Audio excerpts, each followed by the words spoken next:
الحمد لله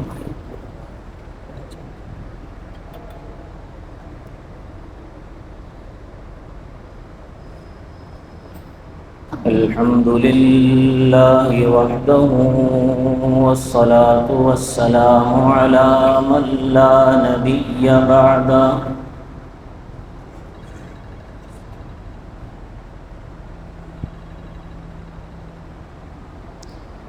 وعلى آله وأصحابه الذين أوفوا عهده،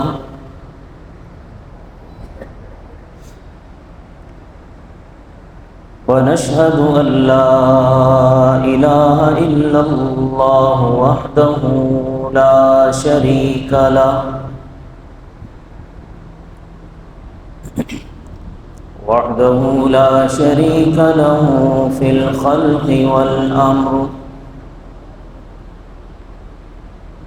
إرغاما لمن جحد به وكفر،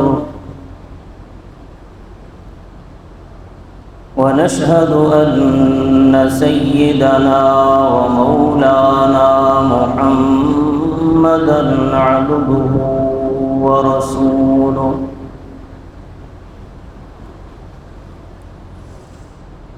صلى الله تعالى عليه وعلى آله وأصحابه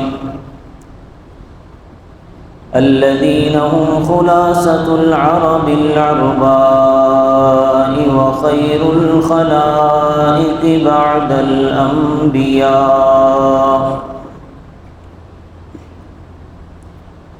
وهم كالنجوم في السماء للاهتداء والاقتداء،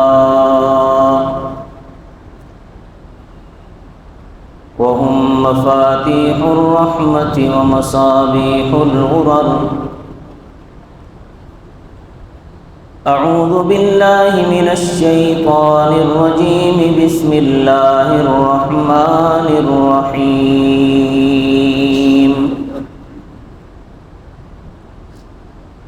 ولا تقولوا لمن يقتل في سبيل الله أمواتا،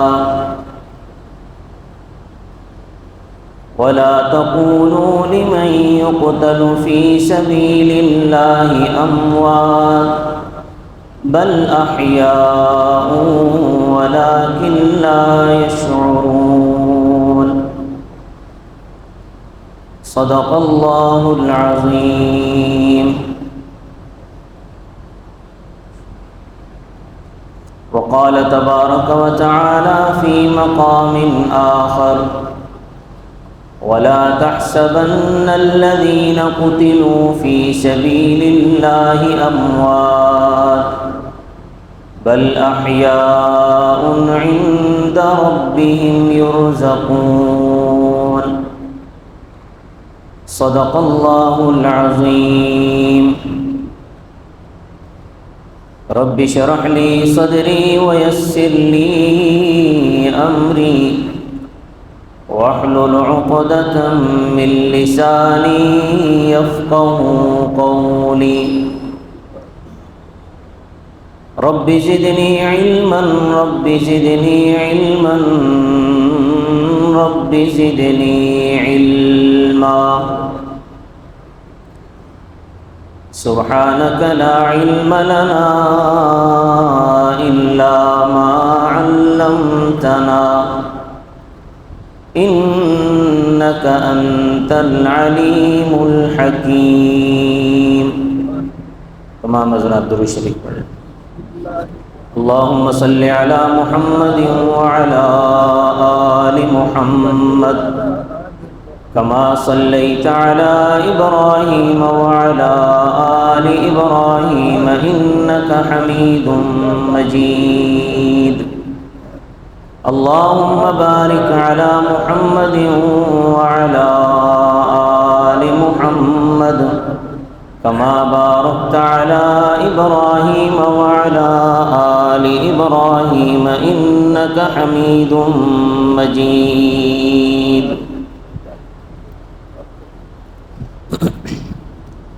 وہ آدھی دنیا کا حکمراں تھا حکمراں بھی مگر کہاں تھا، بپرتی موجوں پہ حق پرستوں کی سادہ کشتی کا بادباں تھا۔ بڑا مبارک ہے نام اس کا، ستاروں جیسا مقام اس کا۔ وہ ایک شاہی صفت مجاہد، جو سوئے منزل رواں دواں تھا۔ ابھرتے سورج سے تاج مانگا، سمندروں سے جس نے خراج مانگا۔ کسے خبر کہ اس کا سکہ جاری جہاں میں کہاں کہاں تھا۔ وہ نیک سیرت حیا کی خاطر ہمیشہ لڑا خدا کی خاطر۔ وہ دیکھنے میں تھا ایک لیکن حقیقتوں میں وہ کارواں تھا۔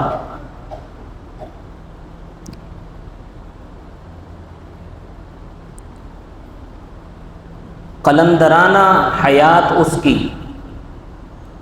سکندرانہ صفات اس کی۔ کبھی رواں تھا وہ مفلسوں کی، کبھی رواں تھا وہ مفلسوں کی، کبھی وہ ریشم کا سائباں تھا۔ وہ ایک عنوان بشارتوں کا، بصیرتوں کا، بصارتوں کا۔ اسی سے رستے تلاش کرنا وہ دین فطرت کی کہکشاں تھا۔ حسن سے پوچھو، علی سے پوچھو، تم اس کے بارے نبی سے پوچھو۔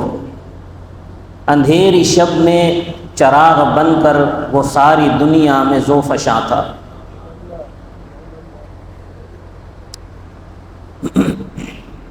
آج یکم محرم الحرام ہے۔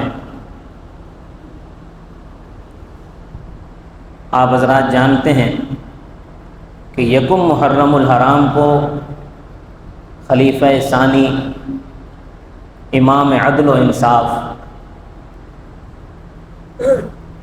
سسر پیغمبر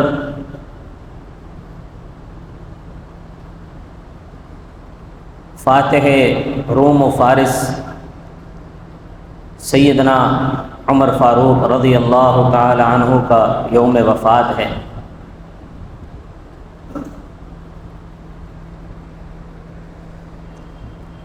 حضرت عمر فاروق رضی اللہ تعالیٰ عنہ کے یوم وفات کے حوالے سے بھی آج کل بڑے شکوک و شبہات پیدا کیے جا رہے ہیں، اور پروپیگنڈا یہ کیا جا رہا ہے کہ یکم محرم کو حضرت عمر کی شہادت نہیں ہے، حالانکہ یہ بات غلط ہے۔ ہاں، اتنی بات ٹھیک ہے کہ حضرت عمر فاروق رضی اللہ تعالیٰ عنہ 26 یا 27 ذی الحجہ کو زخمی ہوئے تھے۔ 3 دن حضرت عمر فاروق نے زخمی حالت میں گزارے ہیں۔ یکم محرم الحرام کو حضرت عمر فاروق نے اپنی جان آفرین کے سپرد کر دی۔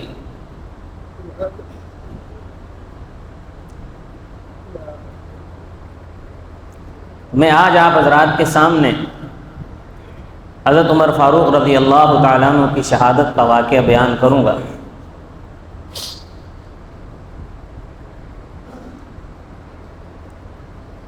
حضرت عمر فاروق رضی اللہ تعالیٰ عنہ جب 22 لاکھ مربع میل کا علاقہ فتح کر چکے اور اسلام کا جھنڈا 22 لاکھ مربع میل پر لہرا دیا گیا، تو حج سے واپس آتے ہوئے، ذی الحجہ میں حج سے واپس آتے ہوئے راستے میں ایک جگہ پر پتھر کا تکیہ بنا کر رات میں لیٹ گئے، اور آسمان کی طرف دیکھا تو چاند 14ویں کا چاند تھا، پورا چاند تھا، چاند چمک رہا تھا۔ ساری رات چاند کو دیکھتے رہے، چاند پر مختلف حالات آئے، چمکا، پھر اس کی چمک کم ہوئی، پھر کم ہوتے ہوتے آخر کار غروب ہو گیا۔ حضرت عمر نے دعا مانگی کہ یا اللہ، میں بھی اب اس چاند کی طرح ڈھل چکا ہوں، یا اللہ اب آپ سے ملاقات کا خواہش مند ہوں، مجھے ملاقات کا موقع عنایت فرمائیے۔ میرے قوا اب کمزور ہو گئے ہیں، اب میرے اندر وہ طاقت نہ رہی، اب میں آپ کے پاس آنا چاہتا ہوں۔ اسی رات حضرت عمر فاروق رضی اللہ تعالیٰ عنہ فرماتے ہیں کہ میں نے خواب دیکھا، میں نے خواب میں دیکھا کہ حضور اکرم صلی اللہ علیہ وسلم اور حضرت ابوبکر صدیق رضی اللہ تعالیٰ عنہ خواب میں آئے میرے پاس۔ حضرت عمر نے فرمایا کہ میں نے رسول اللہ صلی اللہ علیہ وسلم سے عرض کی، یا رسول اللہ، ظاہر ہے جب اپنے پرانے ساتھیوں کو دیکھا تو شوق ملاقات دل میں پیدا ہوا، تو عرض کی، یا رسول اللہ، میں اب بہت تھک گیا ہوں، میری دور نبوی کی عمر مکمل ہو گئی ہے، نبوی عمر مکمل ہو گئی ہے۔ نبوی عمر کہلاتی ہے 63 سال۔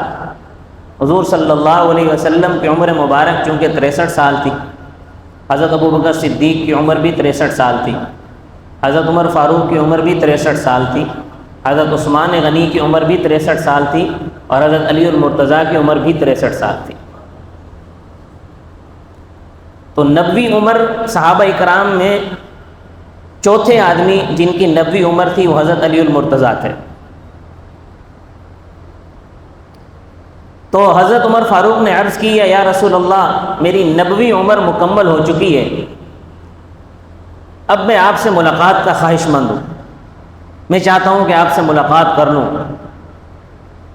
اب میرے اندر وہ طاقت اور قوت نہ رہی جس کے ذریعے سے میں حکمرانی کرتا تھا،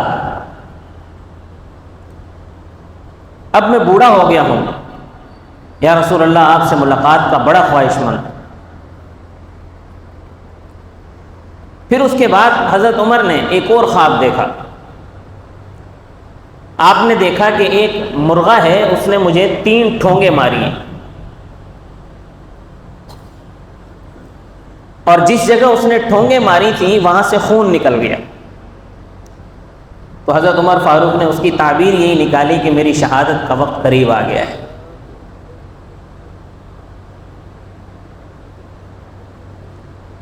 چنانچہ ایک روز فیروز ابو لولو اس کی کنیت تھی، نام تھا اس کا فیروز۔ یہ مجوسی تھا، ایرانی تھا، ایران کا تھا۔ آج کل تو ہمارے اہل سنت کے دلوں میں ایران کی بڑی محبت آئی ہوئی ہے، لیکن آپ یہ بات یاد رکھیں کہ ایران بہت مکار ہے، یہ کبھی اہل سنت کا حامی نہیں ہے۔ میں تو ایک بات یہ کہتا ہوں کہ اگر 2 کتے آپس میں لڑ رہے ہوں تو دوسرے لوگ صرف تماشا دیکھتے ہیں، اور تماشا دیکھیں جو ہو رہا ہے، یہ تماشے چل رہے ہیں دنیا میں۔ اصل میں دجال کی آمد کی تیاریاں ہیں یہ ساری۔ دجال نے اصفہان سے نکلنا ہے، ایران کے شہر اصفہان سے دجال نے نکلنا ہے، اور پھر اس نے پوری دنیا میں پھیل جانا ہے۔ تو یہ ساری اسی کی تیاریاں چل رہی ہیں۔ تو میں عرض کر رہا تھا، فیروز ابو لولو یہ حضرت عمر فاروق رضی اللہ تعالیٰ عنہ کے پاس آیا۔ یہ حضرت مغیرہ بن شعبہ رضی اللہ تعالیٰ عنہ کا غلام تھا اور مجوسی تھا، اور اس بات پر حضرت عمر فاروق نے جو فتوحات حاصل کی، فارس کی اینٹ سے اینٹ بجا کر رکھ دی، اس بات پر یہ اندر ہی اندر کڑتا رہتا تھا، اور حضرت عمر فاروق سے بدلہ لینے کے طریقے ڈھونڈتا رہتا تھا۔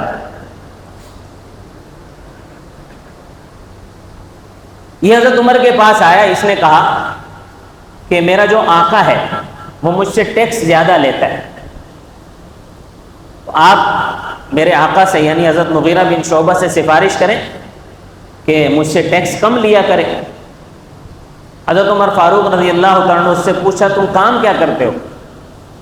اس نے کہا کہ میں لوہے کا کام بھی جانتا ہوں، صرافہ اور سونار کا کام بھی جانتا ہوں، اور میں چکیاں بھی بناتا ہوں، یعنی مٹی کا کام بھی مجھے آتا ہے، اور یہ جو پتھر ہوتے ہیں ان کو بھی میں بنانا جانتا ہوں۔ حضرت عمر فاروق نے فرمایا کہ تجھے تو بہت سارے کام آتے ہیں، تو جتنا کام تیرا اچھا ہے اس حساب سے جتنا ٹیکس حضرت مغیرہ بن شعبہ تمہارا آقا تم سے لیتا ہے وہ زیادہ نہیں ہے، کم ہے، لہذا میں ان کا حق نہیں مار سکتا، ان کو اس بات پہ مجبور نہیں کر سکتا کہ وہ تجھ سے کم ٹیکس لیں۔ ہاں البتہ ایک کام کر سکتا ہوں، وہ یہ ہے کہ تم ایک چکی مجھے بنا کر دو، جتنا تمہارا آقا تمہیں دیتا ہے میں اس سے ڈبل تمہیں دے دوں گا، اتنا میں کر سکتا ہوں تمہارے لیے۔ تو اس نے کہا کہ آپ کی چکی تو ایسی بناؤں گا جس کی مشرق و مغرب میں دھوم ہوگی۔ یہ بول کے وہ چلا گیا۔ حضرت عمر فاروق کے ساتھ جو کچھ ساتھی کھڑے تھے انہیں حضرت عمر فاروق نے کہا کہ یہ مجھے قتل کی دھمکی دے کے جا رہا ہے نا، اتقوا فراست المؤمن فإنه ينظر بنور اللہ، مومن کی فراست سے بچو، مومن اللہ کے نور سے دیکھتا ہے۔ حضرت عمر فاروق سمجھ گئے کہ یہ مجھے قتل کی دھمکی دے کر جا رہا ہے، لیکن مقدمہ قائم نہیں کیا۔ تو جو آپ کے ساتھی صحابہ کھڑے تھے انہوں نے عرض کی کہ امیر المومنین اس کو گرفتار کر لیں، اس سے پوچھ گچھ کر دیں۔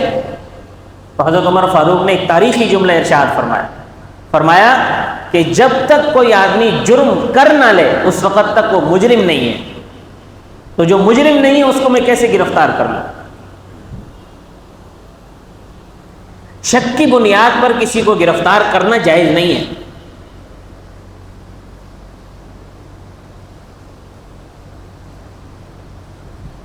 بالآخر ایک دن یہ ابو لولو، چونکہ فجر کی نماز میں اندھیرا ہوتا تھا اور پتہ نہیں ہوتا تھا کسی کو کہ کون کھڑا ہے، تو یہ بھی فجر کی نماز میں آیا اور چھپ کر کھڑا ہو گیا۔ حضرت عمر فاروق رضی اللہ تعالیٰ عنہ کی عادت مبارکہ تھی کہ نماز خود پڑھاتے تھے۔ پہلے بھی میں یہ بات عرض کر چکا ہوں کہ اس وقت جو وقت کا خلیفہ ہوتا تھا، جو وقت کا بادشاہ ہوتا تھا، وہ مسجد کا، مرکزی مسجد کا امام بھی ہوتا تھا۔ آج کل تو یہ مسلمانوں کی سوچ ہو گئی ہے نا کہ دین اور حکومت الگ الگ چیز ہے، دین اور سیاست الگ الگ چیز ہے۔ یہ سوچ خود بخود پیدا نہیں ہوئی، یہ پیدا کی گئی ہے کہ دین کو سیاست سے الگ رکھو۔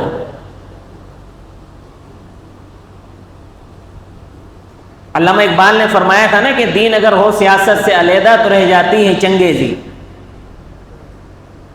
کہ اگر دین سے، سیاست سے اگر آپ دین کو نکال دو تو چنگیزی رہ جائے گی۔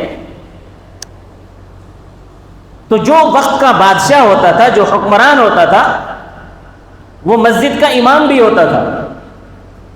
حضرت عمر فاروق کی یہ عادت تھی کہ وہ آ کر پہلے صفیں درست کیا کرتے تھے اور آرڈر دیتے تھے کہ بھئی مل مل کے کھڑے ہو جاؤ، کندھے سے کندھا ملا کر کھڑے ہو جاؤ، پاؤں کھول کر نہیں کھڑے ہو جاؤ، ایک پاؤں ادھر جا رہا ہے ایک پاؤں ادھر، اپنی حیت پہ پاؤں رکھو اور درمیان میں فاصلہ مت چھوڑو، کیونکہ اگر درمیان میں فاصلہ ہو، صفوں کے درمیان خلا ہو، تو اس خلا سے شیطان گھس جاتا ہے، تو اس لیے آپ اس خلا کو بھی پر کرواتے تھے۔ آپ نے صفیں درست کروائیں اور نماز پڑھانے کے لیے کھڑے ہو گئے۔ ابھی پہلی ہی رکعت تھی، آپ نے قرات شروع ہی کی تھی کہ ابو لولو فیروز نے حضرت عمر پر حملہ کر دیا اور خنجر کے 3 وار کیے۔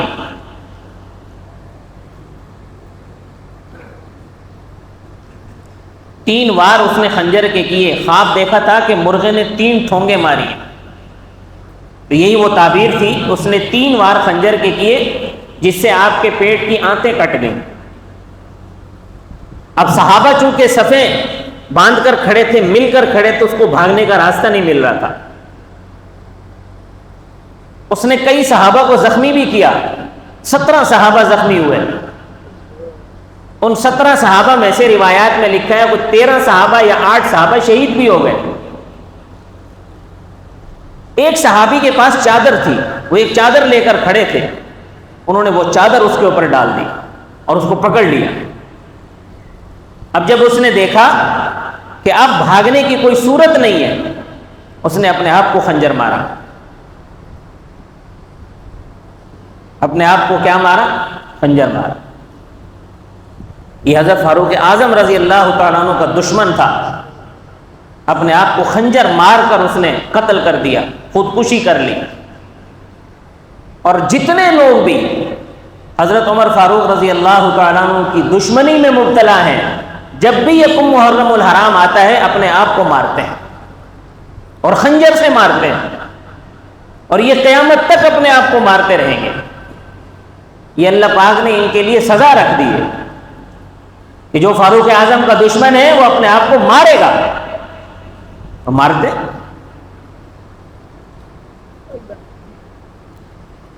مسلح جو ہے وہ خون سے لت پت ہو گیا. حضرت عبد الرحمن بن عوف بالکل پیچھے کھڑے تھے, وہ فوراً آگے بڑھے, انہوں نے نماز مکمل کرائی, چھوٹی چھوٹی صورتیں پڑھ کے جلدی جلدی نماز مکمل کی. حضرت عمر فاروق کو اٹھا کر حجرے میں لے آئے. حضرت عمر فاروق نے سب سے پہلے یہ پوچھا, جب تھوڑا ہوش آیا تو پوچھا, نماز کا وقت ہے, میری نماز تو نہیں نکل گئی؟ کتنا فکر تھی نماز کی. کیونکہ جو آدمی نماز کا اہتمام رکھتا ہے, جس کی نمازیں مکمل ہیں, اس کی زندگی کے باقی معاملات بھی مکمل ہوتے ہیں. اور جس کی نماز مکمل نہیں ہے وہ باقی معاملات میں بھی ڈنڈی مارتا ہے. حضرت عمر فاروق رضی اللہ تعالیٰ عنہ, ان کے پاس جب کسی حاکم کی شکایت آتی تھی, کسی حکمران کی, کسی گورنر کی شکایت آتی تھی کوئی, تو حضرت عمر پہلا سوال یہ کرتے تھے کہ وہ نماز کی پابندی کرتا ہے یا نہیں کرتا.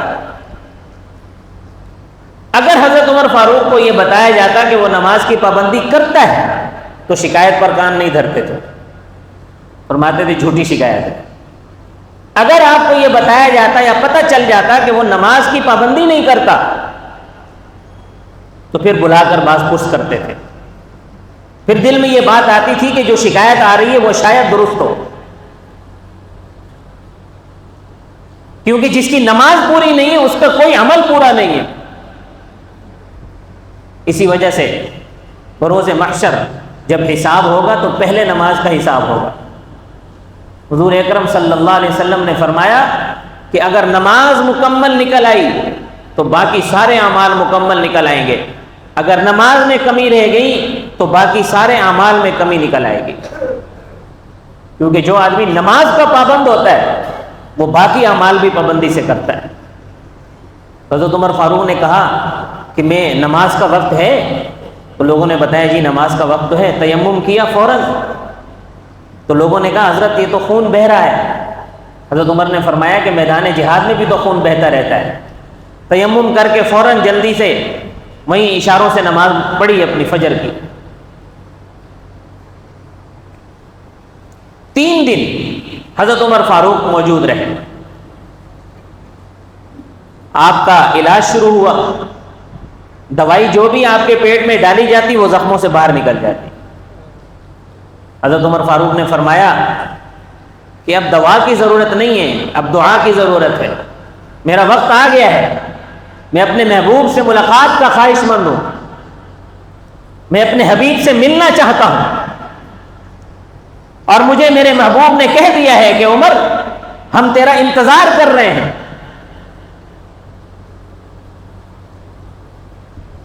حضرت عمر فاروق رضی اللہ تعالیٰ عنہ نے اپنے بیٹے حضرت عبداللہ بن عمر رضی اللہ تعالیٰ عنہ سے کہا کہ جاؤ ذرا میری ماں عائشہ صدیقہ کے پاس اور ان سے جا کے کہو کہ کہ عمر اپنے محبوب کے پہلو میں دفن ہونا چاہتا ہے، اگر آپ کی اجازت ہو تو مجھے دفن آپ وہاں کرنے دیں، مجھے دفن ہونے دیں وہاں پہ۔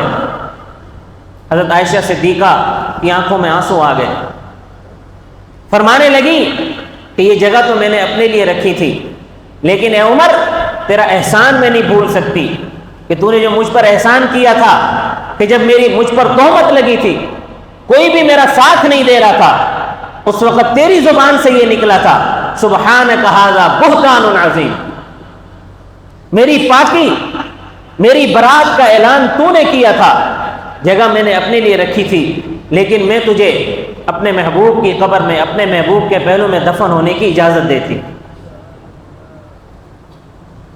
حضرت عمر فاروق رضی اللہ تعالیٰ عنہ نے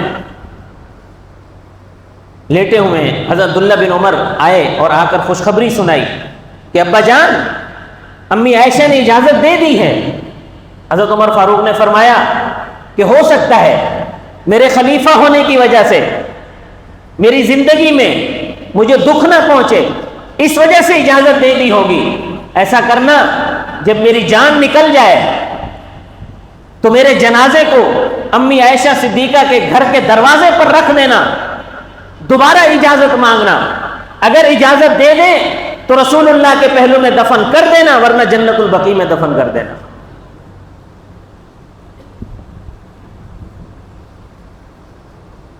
حضرت عمر فاروق رضی اللہ تعالی کیا شان ہے ان کی، یہ مقام حضرت عمر کو کیسے نہ ملتا۔ حضرت علی المرتضیٰ رضی اللہ تعالیٰ عنہ فرماتے ہیں کہ میں نے ایک دن دیکھا حضرت عمر کو کہ سر پہ پگڑی نہیں ہے، پھٹا ہوا کرتا پہنا ہوا ہے اور پاؤں میں چپل نہیں ہے، گرمی ہے شدید، اس شدید گرمی میں ننگے پاؤں کوئی بھاگے جا رہے ہیں۔ حضرت علی فرماتے میں نے پوچھا امیر المومنین کہاں بھاگے جا رہے ہو اس حال میں، تمہارے سر پہ پگڑی نہیں ہے؟ یہ ٹوپیوں کا رواج تو آج آیا ہے، پہلے پگڑیاں باندھی جاتی تھی۔ فرمایا تمہارے سر پہ پگڑی نہیں ہے، پاؤں میں چپل نہیں ہے، پھٹے ہوئے کپڑے پہنے ہوئے، کہاں دوڑے چلے جا رہے ہو؟ حضرت عمر نے فرمایا کہ علی، بیت المال کا ایک اونٹ گم ہو گیا ہے، میں اس کو تلاش کر رہا ہوں، اگر وہ اونٹ نہ ملا تو ایسا نہ ہو کہ قیامت کے دن عمر اس ایک اونٹ کی وجہ سے پکڑا جائے۔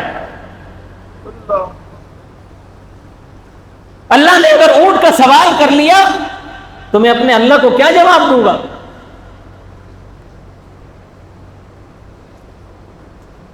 ایک مرتبہ حضرت عمر فاروق رضی اللہ تعالیٰ عنہ اور حضرت ابوبکر صدیق رضی اللہ تعالیٰ عنہ اکٹھے آ رہے تھے، تینوں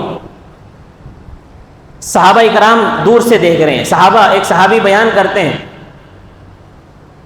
کہ ابو بکر عمر اور حضور اکرم صلی اللہ علیہ وسلم اکٹھے آ رہے تھے مسجد نبوی کی طرف، اور مسجد میں صحابہ اکرام بیٹھے دیکھ رہے ہیں۔ کیفیت ان کے آنے کی یہ تھی کہ دائیں طرف حضرت ابوبکر صدیق تھے اور بائیں طرف حضرت عمر فاروق تھے۔ وَهُوَ آخِذٌ بِأَيْدِيهِمَا، روایات میں آتا ہے کہ حضور صلی اللہ علیہ وسلم نے دونوں کے ہاتھوں کو پکڑا ہوا تھا، دائیں طرف دائیں ہاتھ سے صدیق اکبر کے ہاتھ کو پکڑا ہوا تھا اور بائیں طرف سے حضرت عمر کے ہاتھ کو حضور نے پکڑا ہوا تھا۔ جب اس حال میں وہ آ رہے تھے، صحابہ دیکھ کر مسکرا اٹھے۔ حضور صلی اللہ علیہ وسلم، صحابہ کیوں مسکرائے؟ صحابہ نے دیکھا کہ ہمارے محبوب آ رہے ہیں، ایسا لگتا تھا جیسے چاند اپنے ستاروں کے درمیان سے آ رہا ہے، ایسا لگتا تھا جیسے سورج اپنی کرنوں کے درمیان آ رہا ہے، ایسا لگتا تھا جیسے آقا اپنے مریدوں کے درمیان آ رہا ہے۔ اس لیے صحابہ مسکرا دیے۔ حضور نے فرمایا اے میرے صحابہ تم مسکرا کیوں رہے ہو؟ میں تمہیں بتاتا ہوں اس کا نتیجہ بھی، ھٰکَذَا نُبْعَثُ یوم القیامہ، ہم قیامت کے دن بھی اسی طرح اٹھیں گے کہ میں نے ابو بکر و عمر کا ہاتھ پکڑا ہوا ہوگا۔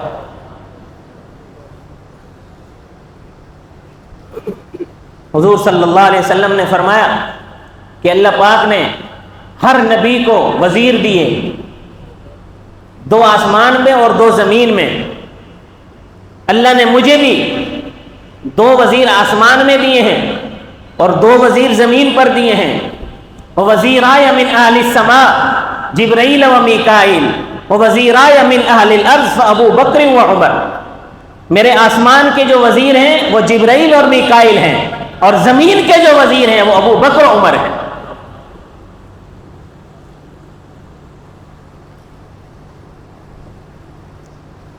چنانچہ جب حضرت عمر فاروق رضی اللہ تعالیٰ عنہ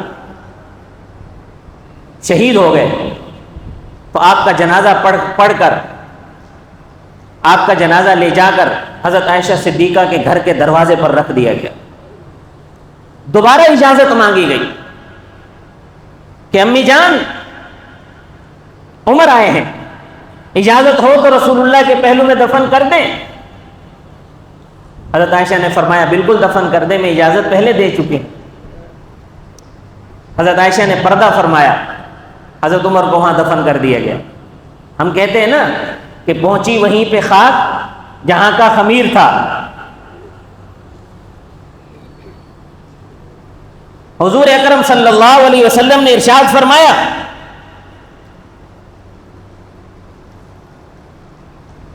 انا و ابو بکر و عمر خلقنا من تربۃ واحدہ۔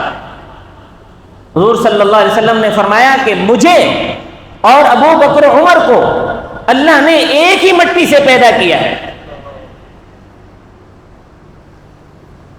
حضور صلی اللہ علیہ وسلم کو پیدا کرنے کے لیے اللہ نے مٹی کہاں سے اٹھائی؟ جنت سے۔ حضور صلی اللہ علیہ وسلم جہاں دفن ہیں یہ جنت ہے کہ نہیں ہے؟ حضور نے فرمایا ہے نا ما بین بیتی و منبری روضۃ من ریاض الجنہ، یہ جنت کا ٹکڑا ہے کہ نہیں ہے؟ تو حضور کو پیدا کرنے کے لیے مٹی یہاں سے اٹھائی گئی، جنت سے اٹھائی گئی، اور حضور فرما رہے ہیں کہ انا و ابو بکر و عمر خلقنا من تربۃ واحدہ، مجھے اور ابو بکر و عمر کو ایک ہی مٹی سے پیدا کیا گیا ہے، وہ فیہا ندفن، اور ہم دونوں دفن بھی وہیں ہوں گے، ہم تینوں دفن بھی وہیں ہوں گے۔ تو ہمارا یہ ایمان ہے کہ حضور صلی اللہ علیہ وسلم کی پیدائش کے لیے مٹی جہاں سے اٹھائی گئی، ابو بکر و عمر کی مٹی بھی وہیں سے اٹھائی گئی۔ جہاں پر رسول اللہ دفن ہیں، ابو بکر و عمر رضی اللہ عنہما دفن ہیں، ہمارا ایمان ہے کہ وہ جنت ہے۔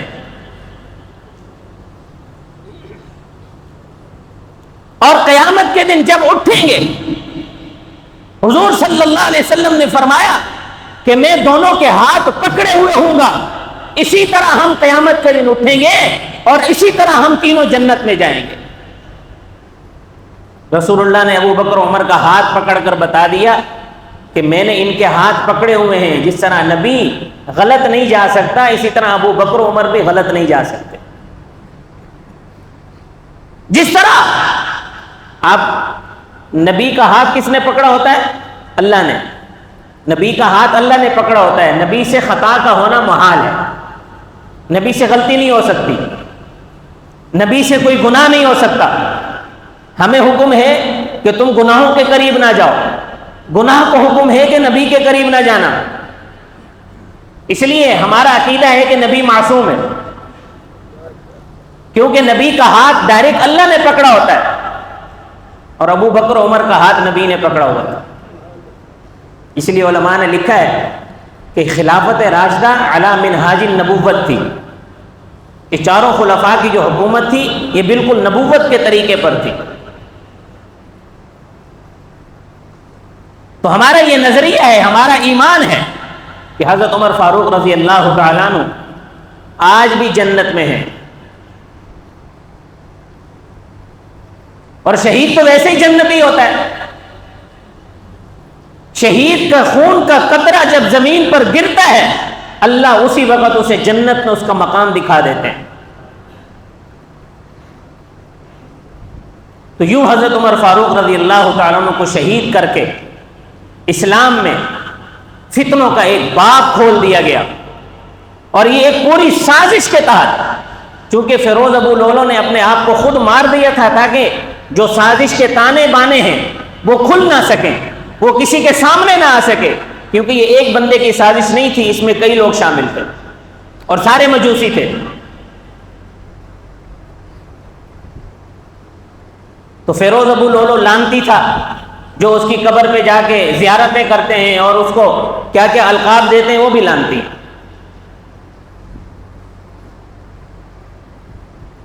تو یوں حضرت عمر فاروق کو شہید کر کے وہ جو سد تھی، وہ جو سد سکندری تھی، فتنوں کے سامنے جو ایک مضبوط دیوار تھی، اس دیوار کو توڑ دیا گیا۔